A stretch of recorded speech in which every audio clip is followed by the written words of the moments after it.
Welcome back, everyone. Grab a cup of hot chocolate, tea, or coffee, and let's settle in for a chat tonight. See, the main purpose of this channel is simple: to provide information that may help if you're experiencing unexplained activity in your home, especially if you don't feel comfortable reaching out for help. No one should live in fear in their own home. Every case I share is based on real investigations involving real people. My hope is that something you hear may help point you in the right direction or give you a better understanding of what may be happening. This video is a little different. Instead of covering one investigation, I'm going to answer some of the most common questions I've received over the past 15 plus years. And everything I share tonight is based on my personal experiences, research, and investigations, not just my opinion. So let's start with one of the first questions people ask, which is, what are the most common things your clients experience? Here are some of the signs people have reported over the years: seeing moving shadows or catching something out of the corner of their eye, unexplained cold spots, feeling like they're constantly being watched, strange odors that appear and disappear without any obvious source, young children or pets reacting to something no one else can see. If you'd like an example, watch my video Demon in the Nursery, where a baby was actually affected. Pets refusing to enter certain rooms. In my experience, dogs may stare, bark, or growl, while cats often refuse to enter certain areas altogether. And unexplained footsteps, voices, knocks, or tapping sounds. Now, just because you've experienced one or even several of these things does not automatically mean your home is haunted. Always look for logical explanations first. Let me give you a personal example. Years ago, I had a floor lamp that had multiple bulbs. They kept burning out. I'd replace them, and within a week, another one would fail. Now, considering what I do, it would have been easy to assume something had followed me home from an investigation, which actually did happen early on in my career, but that wasn't my first thought. Instead, I started with the obvious. I had an electrician check the outlet to make sure I didn't have some type of short. He said the outlet was perfectly fine. Then he looked at the bulbs I was using. I was still using incandescent bulbs in that lamp. He explained that incandescent bulbs are very sensitive to power surges and suggested replacing them with LEDs. I did, and the problem completely disappeared. That's why when clients tell me their lights keep burning out, one of my first questions is, what type of bulbs are you using? Looking for logical explanations doesn't mean you're dismissing the paranormal. It means you're eliminating the normal so you can focus on what truly can't be explained. So what causes paranormal activity? From my experience, there are three common possibilities. First, someone currently living in the home maybe intentionally or unintentionally opened a door through activities such as ghost hunting, spirit communication apps, Ouija boards, or involvement in occult practices. Second, a previous resident may have done those things before you ever moved in. And third, sometimes the history of the land itself can be significant. Research your property's history if you can. Find out what was there before the neighborhood existed. Were there significant events nearby? Was there an older home on the property? Every piece of history helps build the bigger picture. And since Ouija boards are also one of the questions I receive a lot of, let's talk about them for a moment.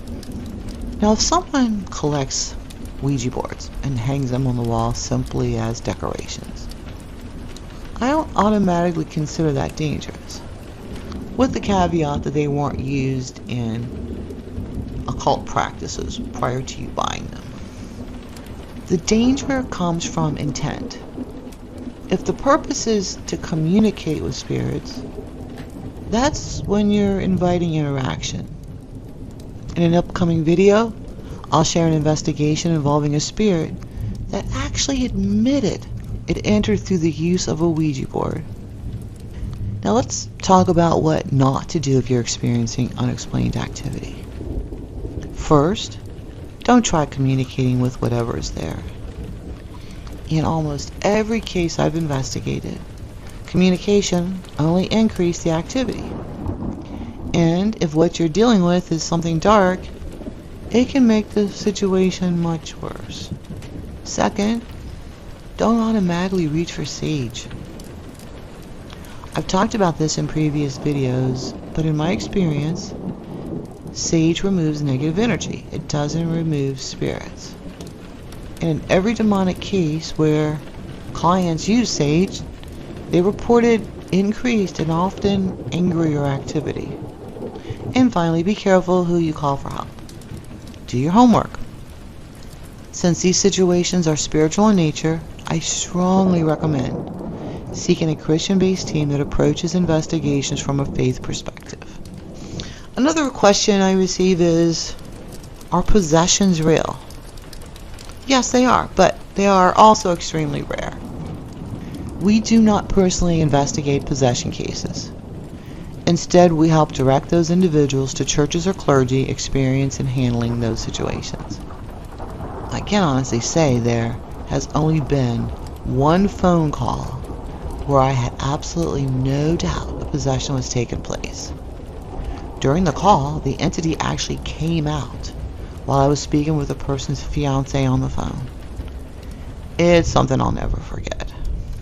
And one thing many people don't realize is that according to an exorcist with more than 40 years of experience, one sincere confession is worth 100 exorcisms. His explanation was simple.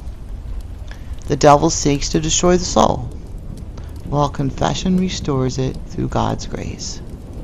And can a spirit follow someone home? Yes. In fact, that's exactly how my own journey into the paranormal began. And if enough people are interested, I'd be happy to make a video telling that entire story.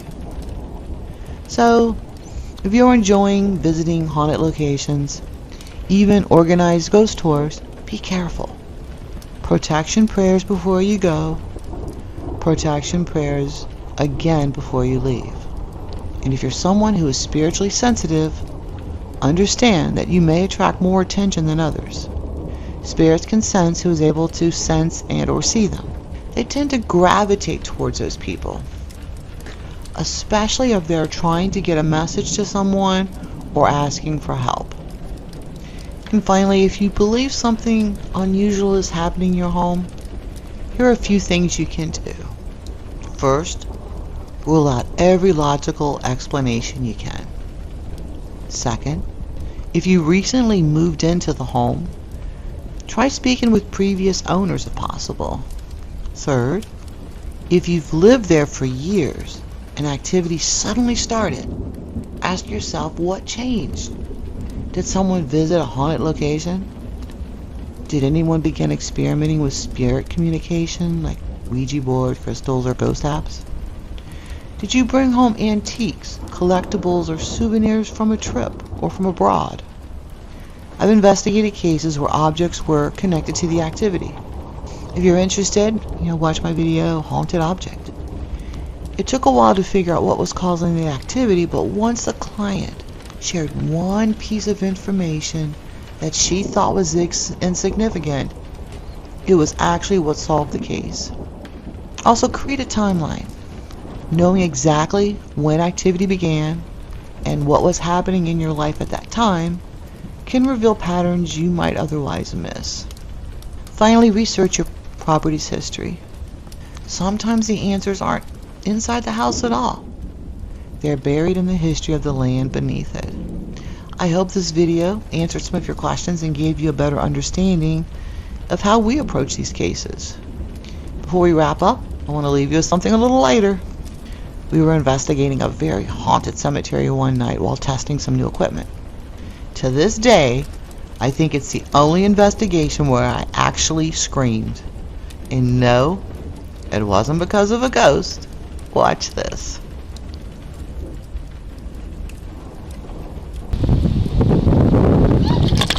Whoa!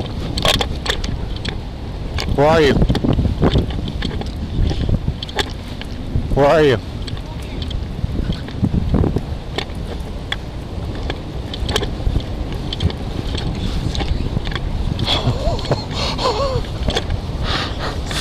Just give me an effing heart attack. I got an effing heart attack myself.